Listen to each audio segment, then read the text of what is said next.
सनातन धर्म रे वर्ण व्यवस्था नारायण बुझिबा आवश्यक उन्माद सृष्टि कर से उन्माद को व्यापक देवार आवश्यकता नहीं। भारतर क्षेत्रीय विश्वर 7 द्वीपर 7 भूखंड एकछत्र सम्राट थे।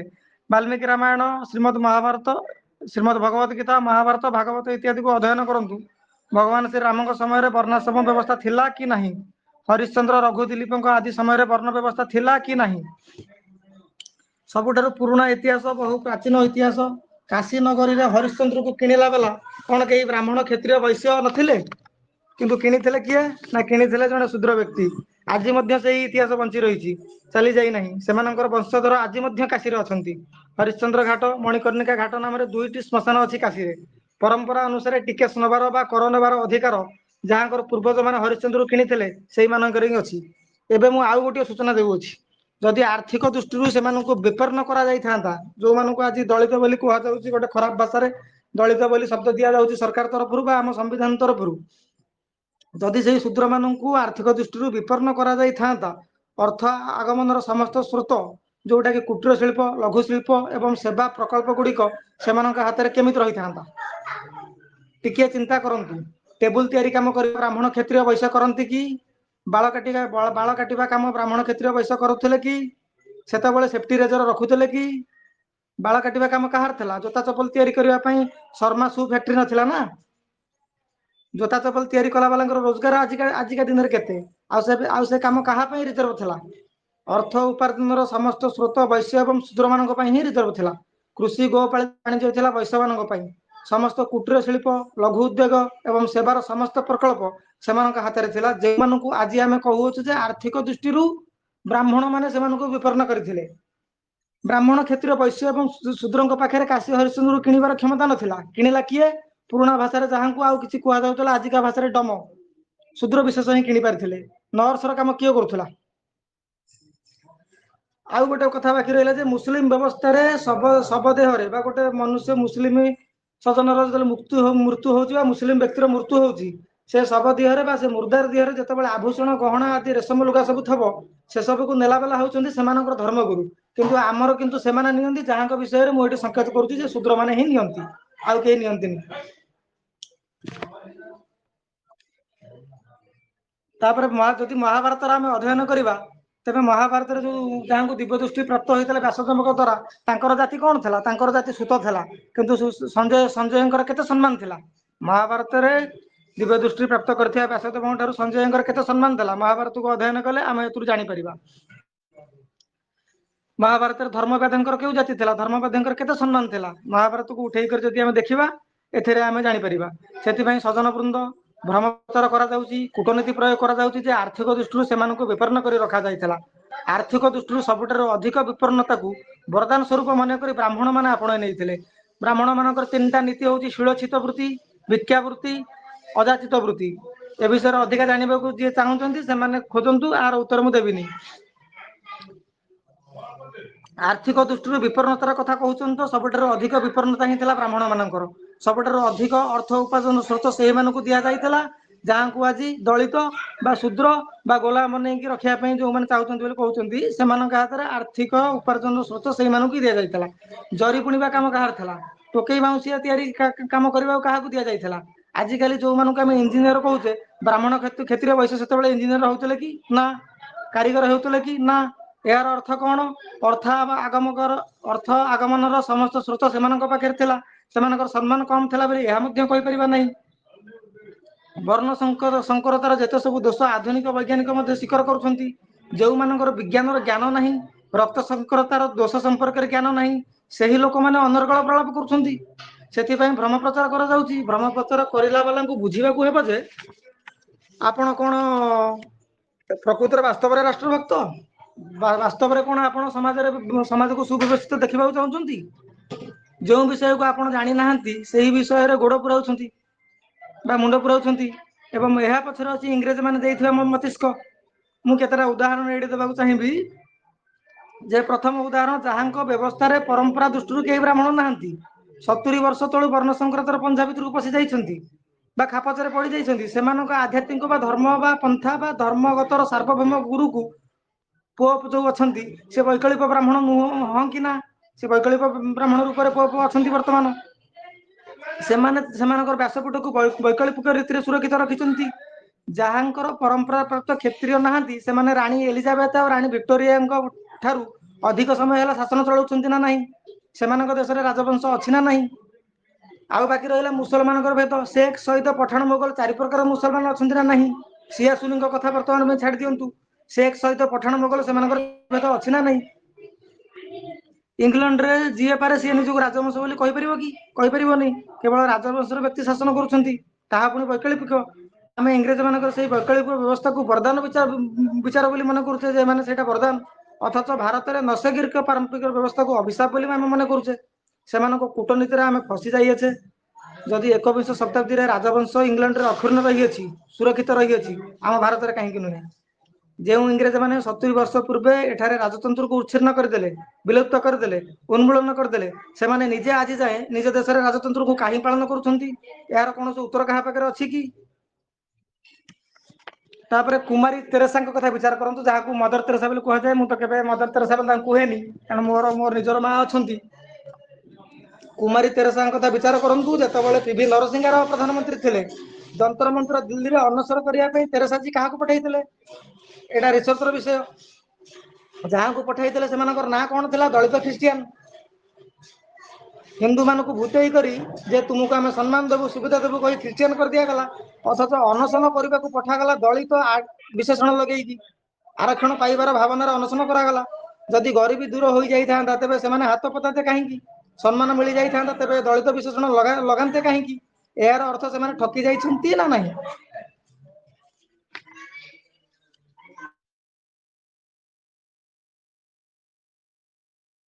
तापर बाकी रहा आमको परंपरा भाव में प्राप्त होती वर्ण व्यवस्था जहाँ को प्राप्त हुए ना से वैकल्पिक वर्ण व्यवस्था लोड़ा होती आउ गोटे कथा विचार करूँ आपन को परंपरा प्रति विदेश अच्छी ना तार वैकल्पिक वर्ण व्यवस्था आपन को तैयारी करने वैकल्पिक ब्राह्मण तैयारी करने को जेकोसी विभाग कथा विचार करूँ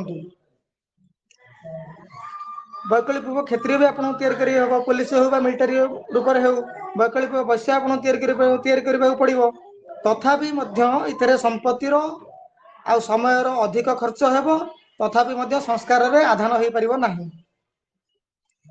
बाकी रहा आमर हाथ जो उदाहरण जमती कि आम शरीर में गोटे हाथ जदि पिला बेलू जदि कौन सी पिला विकलांग हो जन्म होउछि तेबे ता हाथ जदि हाथर कामटा करि पारुनी हाथर किसी स्वतंत्र काम अच्छी हाथ काम तो गोड़ कर किंतु मु केते जन को टीवी रे देखिछि यूट्यूब रे देखिछि जो मानकर दुई दुईटी हाथ जन्मरू नाही से गोड़े लिखा चेष्टा करुछन्ति किंतु तांकर हाथर जेतिकी अंश उपस्थित अच्छी से विकलांग अवस्था थाउ बा दिव्यांग अवस्था था आजिकल नरेंद्र मोदी भाषा दिव्यांग अवस्था थाउ से हाथर जो विकलांग हाथ को आम हाथ बोली कहवा ना से हाथर कर्म करूँ बोली आम आउ कि ना दे पार आम कदापि आउ कि ना दे पारे तेणुक जातिटा जाति व्यवस्था कर्म रु नुहे जन्म गोड़ गोड़ कम न कले भी गोड़ ही कहुव आखि अंध हो गले भी आखि ही कहुव तेणुक दर्शनिक वैज्ञानिक और व्यवहारिक धरातल में जेकोसी धरातल सनातन परंपरा प्राप्त शास्त्र समस्त वर्णाश्रम व्यवस्था प्रति कहीं आंगुली उठे पारे ना उठाइबे जदि अज्ञानता कारण भावुकता कारण विदेश कारण खानदान जो मैंने क्षत्रिय होते से भर कहीं उन्माद हो जाऊला कंस परी दुर्योधन परी से दंड देवार प्रावधान भी आम पाखे था किंतु आपड़ टे विचार करूँ खानदानी क्षत्रिय नुहति वैकल्पिक क्षत्रिय पुलिस और मिलिटारी द्वारा देश प्रति सीमा प्रति विपद रही ना नहीं रक्षा प्रति विपद रही ना नहीं सेहीपरि वैकल्पिक वैश्य उद्योगपति पक्षर देशर अर्थव्यवस्था प्रति विपदर संभावना अच्छी ना नहीं पूरा विश्व व्यवस्था अर्थव्यवस्था 10-12 जन उद्योगपति से हाथ मुठार रखी किसी उपाय ना वैकल्पिक व्यवस्था को आपणे ने हुए प्रकृत में ब्राह्मण मान विकल्प तैयारी देखते हो पार ना क्षत्रिय मान विकल्प प्रस्तुत कर देखते वैश्यकर विकल्प प्रस्तुत कर देखते हो पार ना आम देख पार ना गोलाप फूलर विकल्प तैयारी हम तो प्लास्टिक गोलाप ही हम गेंडु फूलर विकल्प तैयारी हम तो प्लास्टिक गेंडु फूल ही हम यार दाम जिते अधिक होना कहीं तो असली हम ना नहीं ना आउ गोटे कथा विचार करूँ जाति निर्धारित जन्मर ना कर्मर विषय रे जड़े पुरुषर कथा विचार करूँ कर्म को आधार कर जड़े पुरुषर गोटे दिन में केते जाति बदल ब्राह्मण कूला रही तो गोटे दिन में जदि कर्म को आधार कर 10 जाति बदल तेबे ब्राह्मण कुल क्षत्रिय कुल वैश्य कुल शूद्र कुल केମିତି ଚାଲିବ जो ब्राह्मण क्षत्रिय वैश्य शूद्र जो चारिटा कुल अछि एटा केମିତି ଚାଲିବ एटा जोटी अर्जुन भगवान को प्रश्न करछंती जे भगवत गीतार प्रथम अध्याय रे गोटे श्लोक अछि जे जाति धर्म कुल धर्म शाश्वता जे जाति धर्म कुल धर्म शाश्वत माने जो जହାର क्षय नहीं कि जन्म नहीं कि क्षय नहीं सदाबले से सनातन तेणु करिकी सीतारे से पुणी लिखा है जाति धर्म कुल धर्म विलोप है आम वर्ण संक्रता आसो आम भर कर्म संक्रता आसो जोटा कि समाजर विनाशर कारण हम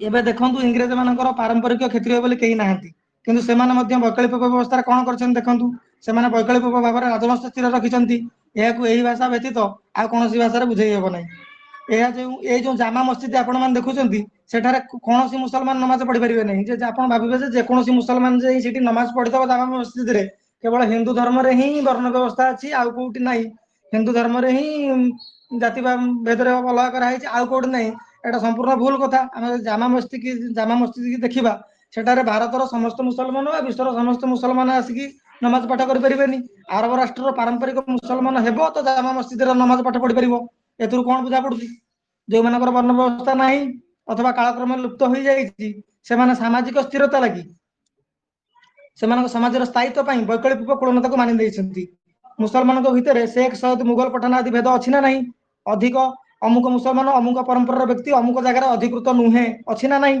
जो माने समाजर वैकल्पिक व्यवस्था अछि वर्ण व्यवस्था नहीं सेठार मध्य सेमानकर परंपरा को सुरक्षित रखिया निमंते वैकल्पिक वर्ण व्यवस्था तैयारी करछंती किंतु आमे आज आम पाखे जोटा पारंपरिक वर्ण व्यवस्था अच्छी आम से दूरे जावाक बहुत भाव माने आगभर होगी बहुत भाव आम से भी स्वर उत्तोलन कर दौचे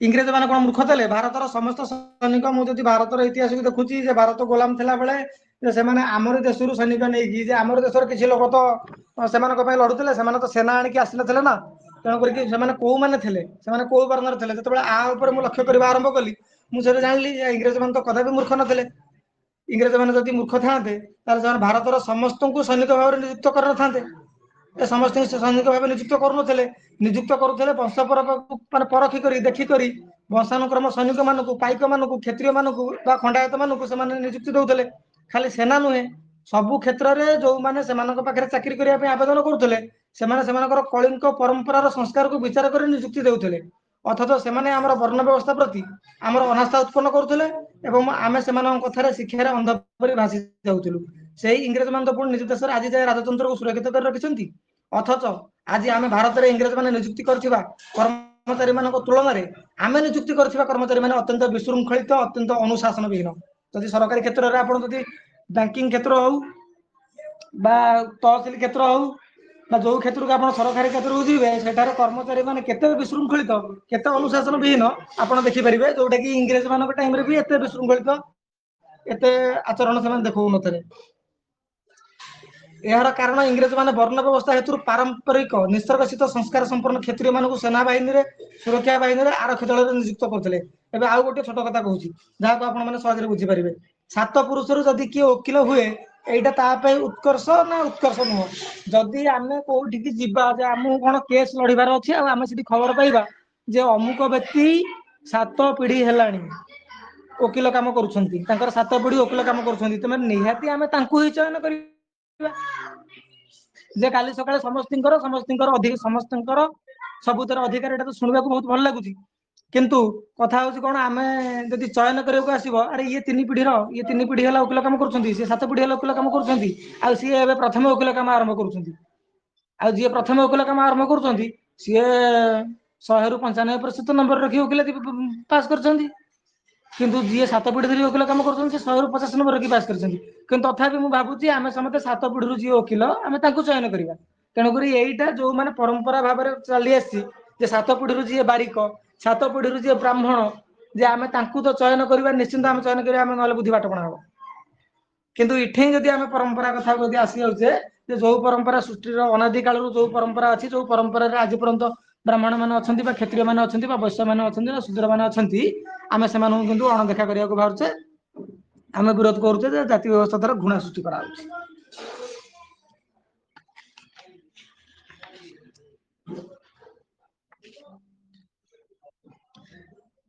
डॉक्टर अब्राहम गोटे मंतव्य देइथिले जे सनातनकर विवाह पद्धति बा जो संस्कार पद्धति सबुतरे विज्ञान अच्छी दर्शन अच्छी व्यवहारिकता अच्छी कौन से विदेश मूलक नुहे राग मूलक नुहे देश मूलक नुहे निराधार बा भावुकता मूलक नुहे बा विदेश मूलक नुहे किंतु आमे जो विदेशी मैंने आम जिनस को आपणईकी मंतव्य देते आमको ए विषय पर्यंत जना ना कि आम भावुचे जे छुआ छुआ केवल आम ये बारुचे आमर जो विवाह पद्धति अच्छी विज्ञान अच्छी विवाह पद्धति कौन विज्ञान कौन ये अच्छी कि आम से न जाणी अब्राहम मंतव्य देते हिटलर भी मंतव्य देते आउ गोटे कथा जो मैंने यही तथ्यर विज्ञान को जानी ना दर्शन को ठीक भाव बुझी ना से केवल दोष बोली मन कर लगुंट यह रागमूलक नुहे कि देशमूलक नुहे कि भावुकता मूलक नुहे कि अज्ञानता मूलक नुहे।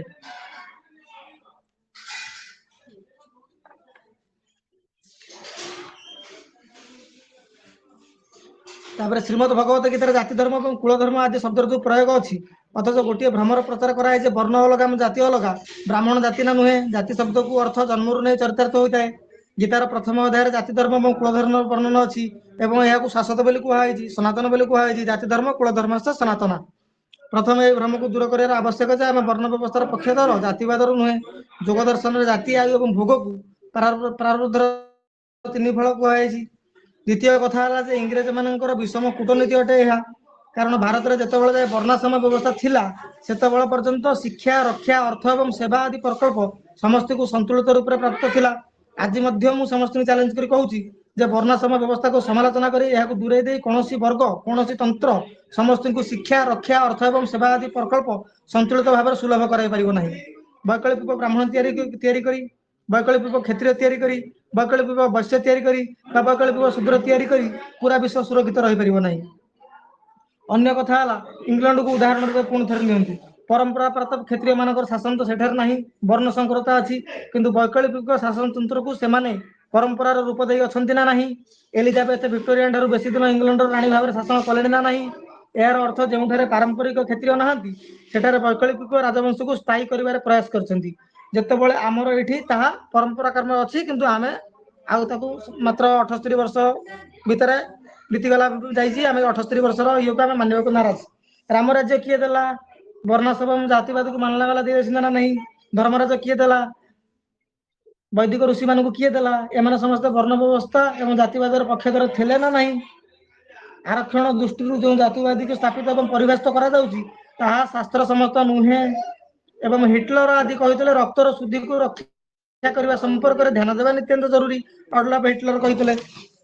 डाक्टर अब्राहम कहते जो जाति व्यवस्था वर्ण व्यवस्था परंपरा क्रम अच्छी सेठार जदि अतुट रुहे तेज मानवतार रक्षा संभवपर हम ये मो उक्ति नुह ये कौन भारतीय उक्ति नुह ये डॉक्टर अब्राहम उक्ति जन विदेशी व्यक्ति उक्ति मु उदाहरण देउछि जतबे विद्यालय शिक्षण संस्थान माध्यम वैकल्पिक ब्राह्मण तैयारी करुँ अधिक समय लगुच अधिक संपत्ति विनियोग करा पड़ुछि तथापि ब्राह्मणचित संस्कार आधान हो पारुनी वैश्य मान क्षेत्र में ठीक से क्षेत्रीय मान क्षेत्र में ठीक से शूद्र मान क्षेत्र में भी ठीक से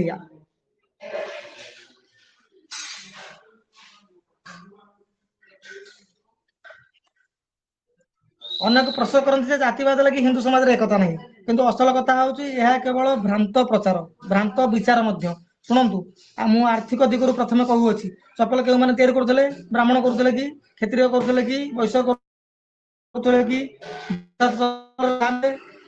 बासन किए तैयारी करते बाउंसर झुड़ी टोकई आदि किए तैयारी करते पितल बासन हो पचे किए तैयारी करते लुगापटा किए सफा करते आहरी कहूँ बाल किए काटुले दाढ़ी किए काटुले एम समस्त जीविका जन्मरू आरक्षित थिला एवं गुरुत्वपूर्ण जे यही गुड़िक सब अर्थर स्रोत थिला।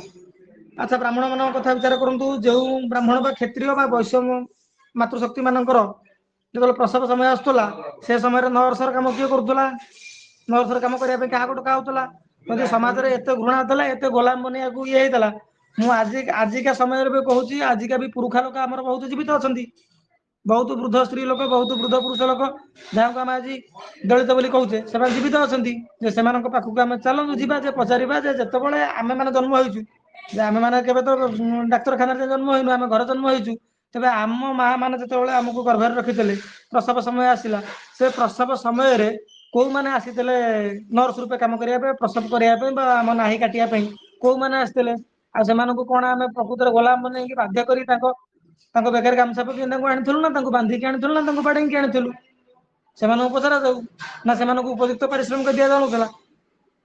ସେ କଥା ତ ଆମେ ବି ଆଉ ଅଲଗା ସ୍ତ୍ରୀ ଲୋକ କିଏ କରିପାରିଥାନ୍ତେ?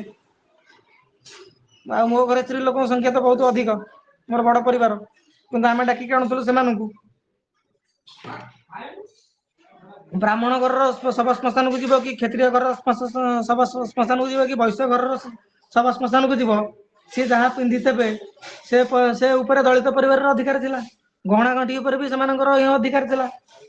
କିନ୍ତୁ ଏଠି କଣ ହଉଛି ମୁସଲମାନ କ୍ଷେତ୍ରରେ, ନା ସେଠି କେବଳ ସେମାନଙ୍କ ଧର୍ମଗୁରୁଙ୍କର ହିଁ ଅଧିକାର ରହୁଛି। ତେଣୁକରି ଏହାର ଅର୍ଥ କଣ? ଜାତିବାଦ ନାଁରେ ଭ୍ରାନ୍ତି ପ୍ରଚାର କରାହଉଛି ଏବଂ ଜାତିବାଦର ଦୁରୁପଯୋଗ କରାହଉଛି। ଜାତିବାଦ ମୋ ମତରେ ବରଦାନ ସ୍ୱରୂପ ଅଟେ।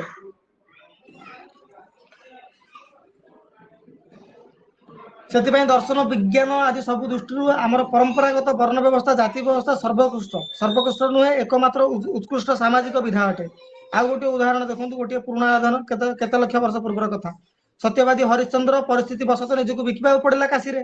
ଯଦି କାଶୀରେ ସମସ୍ତେ ଦାନ ଦକ୍ଷିଣା ରୂପରେ ସବୁ ସମ୍ପତ୍ତି ବ୍ରାହ୍ମଣ ମାନଙ୍କ ପାଖକୁ ଆସୁଥିଲା, ତେବେ କେହି ନା କେହି ବ୍ରାହ୍ମଣ ଥାନ୍ତେ ଯିଏ କିଣି ପାରିଥାନ୍ତେ ରାଜା ହରିଶ୍ଚନ୍ଦ୍ରଙ୍କୁ। କିନ୍ତୁ କେହି ବ୍ରାହ୍ମଣ କିଣି ନଥିଲେ। କିଣିଲେ କିଏ? କିଣିଲେ ଜଣେ ଶୂଦ୍ର ଲୋକ। ଆପଣ କହିବେ ଏହା ଏକାନ୍ତ କାଳ୍ପନିକ କଥା, କିନ୍ତୁ ଆଜି ମଧ୍ୟ ତାଙ୍କର ବଂଶଜ କାଶୀରେ ଅଛନ୍ତି। ମଣିକର୍ଣ୍ଣିକା ଆଉ ହରିଶ୍ଚନ୍ଦ୍ର ନାମରେ ଦୁଇଟି ଘାଟ କାଶୀରେ ଅଛି। ସେଇ ଦୁଇ ଘାଟକୁ ଯେତେ ସବୁ ଶବ ଆସୁଅଛି, ସେଥିପାଇଁ ସବୁ ଦକ୍ଷିଣା ବା ଟିକସ ନେବାର ଅଧିକାର ସେମାନଙ୍କର। ଏଥିରୁ ଏହା ସିଦ୍ଧ ହଉଛି ଯେ, ପ୍ରମାଣିତ ହେଲା ଯେ ଲକ୍ଷ ଲକ୍ଷ ବର୍ଷ ପୂର୍ବରୁ ଆମ ସମାଜରେ ଅନ୍ତେଜ ମାନେ ବା ଶୂଦ୍ର ମାନେ ଆର୍ଥିକ ଦୃଷ୍ଟିରୁ ଅତ୍ୟନ୍ତ ସମ୍ପନ୍ନ ଥିଲେ।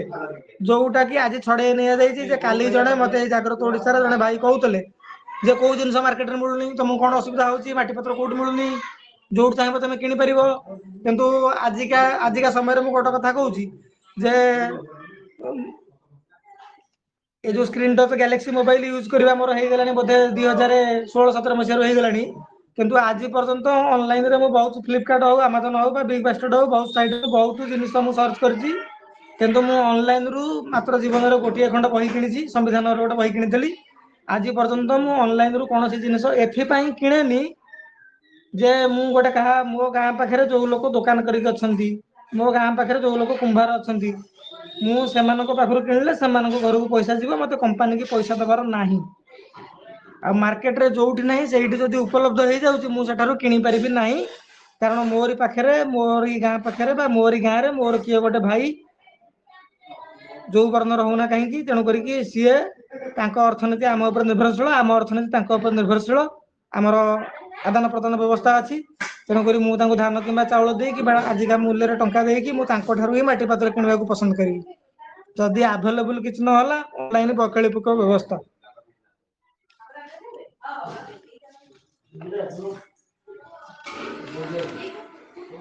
ତେଣୁକରି କଥା ହଉଛି ଏଇଆ, ମୁଁ ତ ବେଶୀ ଅଭ୍ୟାସ କରିନଥିଲି, ମୋ ପାଖରେ ସମୟର ଟିକେ ବି ଅଭାବ ହେଲା। ତେଣୁକରି ଆମ ସମାଜରେ ଏହିଭଳି ବ୍ୟବସ୍ଥା ଆଗରୁ ଥିଲା ଯେ, କାଲି କିଛି ଭାଇ କହିଲେ ଯେ ଆମର ବ୍ୟବସ୍ଥା କରାହେଇଛି ଯେ ଶୂଦ୍ର ମାନଙ୍କୁ ଗୋଲାମ ବନେଇକି ରଖିବା ପାଇଁ ବ୍ୟବସ୍ଥା କରାହେଇଥିଲା। ଆଉ ମୁଁ ବର୍ତ୍ତମାନ ସେମିତି ପ୍ରଶ୍ନ ପଚାରିବାକୁ ଚାହୁଁଛି ଯେ, କାହାକୁ କେବେ କିଏ ଗୋଲାମ ବନେଇଥିଲା? ଆର୍ଥିକ ଦୃଷ୍ଟିରୁ ଆମେ ଚାହୁଁଛୁ ଯେ ଯୋଉ ବୈଶ୍ୟ, ଯୋଉ ଶୂଦ୍ର ମାନେ ଆର୍ଥିକ ଦୃଷ୍ଟିରୁ ସମ୍ପନ୍ନ ଥିଲେ, ସେମାନଙ୍କୁ ସେମାନଙ୍କ ଆର୍ଥିକ ସ୍ରୋତ ଫେରେଇ ଦିଆଯାଉ, ସେମାନଙ୍କୁ ପୁଣି ସମ୍ପୂର୍ଣ୍ଣ କରାଯାଉ। ନାଇଁକି ବିଶ୍ୱର 13ଟା ବେପାରୀ ଯୋଉ ଦେଶକୁ ଚଳଉଛନ୍ତି, ଏକଥାକୁ ତ ଜାଗ୍ରତ ଓଡିଶାର ସମସ୍ତ ସଦସ୍ୟ ମାନୁଛନ୍ତି। ଆପଣ ଚାହୁଁଛନ୍ତି କି ସବୁ ଯାକ ଅର୍ଥ ସେମାନଙ୍କ ପାଖକୁ ଯାଉ, ସବୁ ଯାକ ଅର୍ଥ ଆଦାନୀ ଅମ୍ବାନୀ ପରି ଲୋକ ନେଇଯାଆନ୍ତୁ? ଏକଥା ତ କେବେ ଆପଣ ଚାହୁଁଥିବେ। ତେଣୁକରି ଶୂଦ୍ର ମାନଙ୍କର ଯୋଉ ସମାଜର ଯୋଉ ପ୍ରତିଷ୍ଠା ଥିଲା, ତାଙ୍କ ଜୀବିକା ଯୋଉ ଜନ୍ମରୁ ଆରକ୍ଷିତ ଥିଲା, ସେଇଟା ହବା ଦରକାର। ଆଉ ଗୋଟେ ଉଦାହରଣ ଦଉଛି, ଯେତେବେଳେ ବାପାଙ୍କ ହାତରେ ଏ ବିଷୟରେ ମୁଁ କଥା ହଉଥିଲି, ବାପା କହିଲେ ଯେ ଗାଁକୁ ଆମେ ଆସିଛେ ଅଲଗା ଗାଁରୁ, ଯୋଉ ଗାଁ ନାଁ କହିଲେ ମୁଁ ଭୁଲି ଯାଇଛି, ଆମେ କୋଉଠୁ ଆସିଥିଲୁ, ଏ ପାଖ ଆଖରୁ କୋଉଠୁ, ଯେ ଏଠି ଆମେ ଗାଁ ବସେଇଲୁ ଯେତେବେଳେ ଆମକୁ ଆବଶ୍ୟକତା ପଡିଲା, ଆମର ଗୋଟେ ବ୍ରାହ୍ମଣ ପରିବାର ଦରକାର, ଆମକୁ ଆବଶ୍ୟକତା ପଡିଲା ଗୋଟେ ବାରିକ ପରିବାର ଦରକାର, ବାରିକର ଆବଶ୍ୟକତା ଅଛି, ଆମକୁ ଆବଶ୍ୟକତା ପଡିଲା ଆମକୁ ଗୋଟେ ଧୋବା ପରିବାର ଦରକାର। ମୋ କହିବା କଥା, ମୋ ପରିବାର ସେତିକି, ମୋ ପୂର୍ବଜ ସେତିକି ସମ୍ପନ୍ନ ଥିଲେ ବୋଲି ସିଏ ଏମାନଙ୍କୁ ଥଇଥାନ କରିବା ପାଇଁ ଆଣିଲେ। ମୋ ପୂର୍ବଜ ଚାହିଁଥିଲେ ତ ନିଜ କାମ ନିଜେ ବି କରିପାରିଥାନ୍ତେ, କିଛି ଅସୁବିଧା ନଥିଲା ସେମାନଙ୍କୁ ନିଜ କାମ ନିଜେ କରିବା ପାଇଁ। କିନ୍ତୁ ସେମାନେ ଆଣିଲେ। ଆଚ୍ଛା ମତେ ଗୋଟିଏ କଥା କୁହନ୍ତୁ, ଆମର ଏମିତି କୌଣସି ସଂସ୍କାର ଗୋଟେ ଅଛି, 16ଟା ସଂସ୍କାର ହିନ୍ଦୁ ଧର୍ମରେ ନିଆଯାଉଛି, ବିବାହ ସଂସ୍କାର ଦେଖୁ ଯୋଉ ସଂସ୍କାର ଦେଖନ୍ତୁ, ଯେ ଏମିତି ଗୋଟିଏ ସଂସ୍କାର ନାଁ କହିଦିଅନ୍ତୁ ଯୋଉଥିରେ 4 ବର୍ଣ୍ଣର ସହଭାଗିତାରେ ସମ୍ପୂର୍ଣ୍ଣ ହେଇଯାଉଛି। କୌଣସି ଗୋଟାଏ ବର୍ଣ୍ଣକୁ ଆପଣ ଯଦି ବାଦ୍ ଦେବେ ତେବେ ହେଇପାରିବନି। ଆମର ସେଠି ଧୋବାଙ୍କର ଆବଶ୍ୟକତା ଅଛି, ବାରିକଙ୍କର ଆବଶ୍ୟକତା ଅଛି, ମଳିକଙ୍କର ଆବଶ୍ୟକତା ଅଛି, ବ୍ରାହ୍ମଣଙ୍କର ଆବଶ୍ୟକତା ଅଛି, ସମସ୍ତଙ୍କର ଆବଶ୍ୟକତା ଅଛି। ଯେ ବାପା ଆମର କହିଲେ ଯେ ଗାଁକୁ ବ୍ୟବସ୍ଥିତ କରାଇବା, ସମାଜରେ କାମ ହଉଛି, କ୍ଷତ୍ରିୟ ମାନଙ୍କର କାମ ହଉଛି ଏମାନେ ସମାଜକୁ ବ୍ୟବସ୍ଥିତ କରିବେ। ତେଣୁକରି ଆମେ ଗୋଟିଏ ଘର ବ୍ରାହ୍ମଣ, ଗୋଟିଏ ଘର ବାରିକ, ଗୋଟିଏ ଘର ଗୁଆ, ଗୋଟିଏ ଘର ଧୋବା ଆମେ ଆଣିକି, ଆଉ ଗୋଟିଏ ଘର ଚୌକିଆ ଆମେ ଆଣିକି ଗାଁକୁ ବ୍ୟବସ୍ଥିତ ଆମେ କରେଇଲୁ। ଆଉ ଆଜିକା ଡେଟ୍ରେ ଯେତେବେଳେ ଦୋଳ ପୂର୍ଣ୍ଣିମା ସମୟ ଆସେ, ଯେତେବେଳେ ସେ ଚୌକିଆ ପରିବାରର ଯେତେବେଳେ ସେ ଆସନ୍ତି, ସିଏ ଆମଠୁ ଯାହା ଦକ୍ଷିଣା ଯାହା ଇଏ ନିଅନ୍ତି, ତାଙ୍କୁ ଯଦି ଲାଗେ ଯେ କମ ହେଇଯାଇଛି ଏଇଟା ଆମର, ତେବେ ସେମାନେ କଣ କରନ୍ତି ନା ଆମ ହାତରେ ମାନେ ଝଗଡା କରନ୍ତି ଆଉ ଫେରାନ୍ତି ଆମକୁ। ମୁଁ ନିଜେ ଦେଖିଛି, ମୁଁ ତ ରହିଗଲାଣି ପୁରୀରେ 9 ବର୍ଷ ହେଲା, ମୁଁ ଆସିପାରେନି ଦୋଳ ପୂର୍ଣ୍ଣିମା ଟାଇମରେ, କିନ୍ତୁ ଗୋଟେ ବର୍ଷ ଆସିବାକୁ ସୁଯୋଗ ମିଳିଥିଲା। ସିଏ ଆମ ହାତରେ, ବାପାଙ୍କ ହାତରେ ମାନେ ଅଭିମାନ କରିକି କହିଲେ ନା ନା ତମେ ରଖିଦିଅ, ଆମେ ତମଠୁ କିଛି ନବାର ନାହିଁ। ଯଦି ସିଏ ନ ନେଇଥାନ୍ତେ ମୋର ସମାଜରେ କଣ ପ୍ରତିଷ୍ଠା କମି ଯାଇଥାନ୍ତା ମୋ ପରିବାରରୁ? ନା ଏକଥାକୁ ନେଇକି ମୋ ପରିବାରକୁ କୋଉଠି ବାଛନ୍ଦ କରାହେଇଥାନ୍ତା, ନା ମତେ କୋଉଠି ନିନ୍ଦା କରାହେଇଥାନ୍ତା, ନା ମୋ ନାଁ ଟିଭି ପେପରରେ ବାହାରିଥାନ୍ତା। କିନ୍ତୁ ଆମେ ତାଙ୍କୁ ଥୋଇ ଦେଇକି ପଳେଇଲେ, କହିଲେ ଆମେ ନବୁନୁ, ଆମେ ଆଗରୁ ବାପାଙ୍କ ତମ ବାପା ଥିଲାବେଳେ ଏତିକି ଦଉଥିଲେ, ତମେ ଏଇଟାକୁ କମେଇ ସାରିଲଣି। ବାପା ତାଙ୍କୁ ବୁଝିବାକୁ ଚେଷ୍ଟା କଲେ, 4 ଭାଇ ଆମେ ହେଇଗଲୁଣି, ତମେ 4 ଭାଇଙ୍କଠୁ ନଉଛ ନା ଆମେ ସେ କଥା ଜାଣିନୁ, ତମେ ଦବ ଯଦି ଦବ, ନହେଲେ ତମେ ନଦିଅ। ତେଣୁକରି ଆମେ ତାଙ୍କୁ ସେଠି ନା ଗାଳିମନ୍ଦ କରୁଛୁ ନା ଇଏ କରୁଛୁ, ଆମେ କହିଲୁ ନା ନା ଆମେ ଯଦି ଏ ବର୍ଷ ନଦବୁ ତେବେ ସିଏ ଆର ବର୍ଷ ଆଉ ଆସିବେ ନାହିଁ। ତାଙ୍କର କାମ କିଛି ନାହିଁ, ଦୋଳ ପୂର୍ଣ୍ଣିମାରେ ତାଙ୍କର କିଛି କାମ ନାହିଁ। ତାଙ୍କର କାମ ଏତିକି ହେଲା ଯେ ପରମ୍ପରା ଅନୁସାରେ ସିଏ ଆମ ଠାରୁ କିଛି ସେ ଟାଇମରେ ନବାକୁ ଆସୁଛନ୍ତି, ଆଉ ସିଏ ନେବେ। ତେଣୁକରି ଆମେ ତାଙ୍କୁ ପୁଣି ଅଧିକା କରି ତାଙ୍କୁ ପୁଣି ଦେଲୁ। ଏଇ ବ୍ୟବସ୍ଥା ଆଜି ଆପଣ ଯଦି ଗାଁ କେବେ ଆସିବେ, ମୁଁ ଆପଣଙ୍କୁ ମନଗଢନ୍ତ କଥା କି କାଳ୍ପନିକ କଥା କହୁନି, କି ମୁଁ ସେମିତିର ଲକ୍ଷ୍ୟ ନୁହଁ। ମୋର ଲକ୍ଷ୍ୟ ହଉଛି ସଦାବେଳେ ସମାଜ ପ୍ରତି ଭାବନା, ଯେ ସମାଜ ସୁସଂସ୍କୃତ, ସୁଶିକ୍ଷିତ, ସୁରକ୍ଷିତ, ସମ୍ପନ୍ନ, ସେବାପରାୟଣ, ସୁସ୍ଥ ଏବଂ ସର୍ବହିତପ୍ରଦ ହଉ। ଆଉ ଏମିତି ଏଇ ମାଧ୍ୟମରେ ବ୍ୟକ୍ତି ତଥା ସମାଜର ସଂରଚନା ହଉ। ମୁଁ କୋଉଠି ଦେଖିନି ଯେ ଆମର ଯଦି ବର୍ତ୍ତମାନ ଯଦି ସୁଧହାର ପଡୁଛି, ତେବେ ଆମେ ନିଜେ ବି ସେଫ୍ଟି ରେଜରରେ ଆମେ ବି ଉଭୟଙ୍କର ଆମେ ଚୁଟି ଦାଢି କାଟି ପାରିବୁ, କିଛି ବଡ କଥା ନୁହେଁ। କାରଣ ସୁଧରେ ଲଣ୍ଡା କରାହଉଛି, ଲଣ୍ଡା ପାଇଁ କିଛି ଷ୍ଟାଇଲର ଆବଶ୍ୟକତା ନାହିଁ, କି ଛୋଟ ବଡ ନାହିଁ, କି ଗାନ୍ଧିଜୀଙ୍କ ପରି ଚୁଟି କାଉ ଖଣ୍ଡିଆ ହେଇକି ଲୋକ ହସା ହବାର ବି ସମ୍ଭାବନା ନାହିଁ। ଆମେ ଚୁଟି ଦାଢି ସମ୍ପୂର୍ଣ୍ଣ ଆମେ ଦଶା କର୍ମରେ ଆମେ ତାକୁ ଦେହରୁ ଅଲଗା କରୁଛୁ ଚୁଟି ଦାଢିକି, ତ ଆମେ ପରସ୍ପର କରିଦିଅନ୍ତୁ। ତେଣୁକରି ଆମେ ଆଜିକା ଡେଟରେ ବି ବାରିକକୁ ଡାକୁଛୁ, ଆଜିକା ସମୟରେ ବି ଆମେ ବାରିକକୁ ଡାକୁଛୁ। ଆଉ ସେମାନେ ଆମ ହାତରେ କଣ୍ଡିସନ କରୁଛନ୍ତି, ନା ଦର ଦାମ ବଢିଲାଣି, ଭଲ ମନ୍ଦ ହେଲାଣି, ଆମର କିଛି ପଇସା ନାହିଁ, ଆମକୁ ଏତିକି ଦେବାକୁ ପଡିବ। ଆମେ ସେଇଠି ଚାହିଁଲେ ଆରେ ତମକୁ କାହିଁ ଏତେ ଦେବୁ, ଆମ ପଇସା ଆମେ ବଞ୍ଚେଇବା ପାଇଁ ଆମେ ନିଜେ ନିଜେ ଆମେ କରିଦବୁ। କିନ୍ତୁ ଆମେ ନିଜେ ନିଜେ କରୁନୁ, ନା ତାଙ୍କୁ ବୁଝେଇ ସୁଝେଇ କିଛି ଇଏ କରିକି ଯେ ଆମେ ଏତିକି ଦେବୁ ସେତିକି ଦେବୁ ଆମେ କରିକି ଆମେ ତାଙ୍କୁ ଆଣୁଛୁ। ଶୋଷଣ କୋଉଠି କରାହଉଛି? ଶୋଷଣ କରିବା ଲୋକ ଆମେ। ଯେ ଆମେ ଯେତେବେଳେ ଗୋଟେ ଗାଁକୁ ବ୍ୟବସ୍ଥିତ କଲୁ, ଆମେ ହିଁ ଶୋଷଣ କରିବା ଲୋକ। କାରଣ ଶାସନ କ୍ଷମତାରେ କ୍ଷତ୍ରିୟ ମାନେ ରହୁଥିଲେ, ଆମେ ହିଁ ଶୋଷଣ କରିବା ଲୋକ। ତାପରେ କେତେ ଦୂର ଆମେ ଜାତି ବ୍ୟବସ୍ଥାରୁ ଆମେ ଯିବା? ମୁଁ ଯଦି ଆପଣଙ୍କୁ ସତ୍ୟ ଯୁଗର ଉଦାହରଣ ଦେବି, ତେବେ ହିରଣ୍ୟକଶ୍ୟପର ଯୋଉ ଦୁର୍ନୀତି ଯୁକ୍ତ ଶାସନ ଥିଲା, ସେ ଶାସନରୁ ତାକୁ ଉଚ୍ଛେଦ କରିବା ପାଇଁ ତାଙ୍କ ପୁଅ ପ୍ରହ୍ଲାଦ ଗୁରୁ କାହାକୁ କଲେ? ନାରଦକୁ ଗୁରୁ କଲେ। ଗୁରୁ ହଉଛନ୍ତି ନାରଦ, ପ୍ରହ୍ଲାଦ ହଉଛନ୍ତି କ୍ଷତ୍ରିୟ ବ୍ରାହ୍ମଣ କ୍ଷତ୍ରିୟଙ୍କ କମ୍ବିନେସନ। ହିରଣ୍ୟକଶ୍ୟପ ଶାସନକୁ ରସାତଳ କାମି କଲା।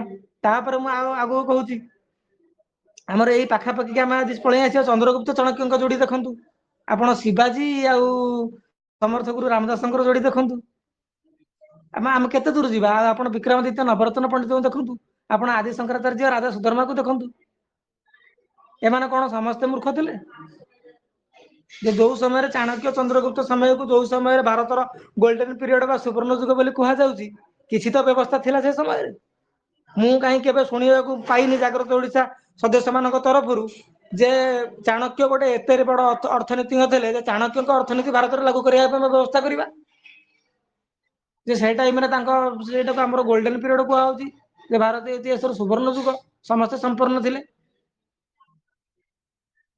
କିନ୍ତୁ ଆମେ କହୁଛେ ଯେ ସବୁଥିରେ ସମସ୍ତଙ୍କ ଅଧିକାର।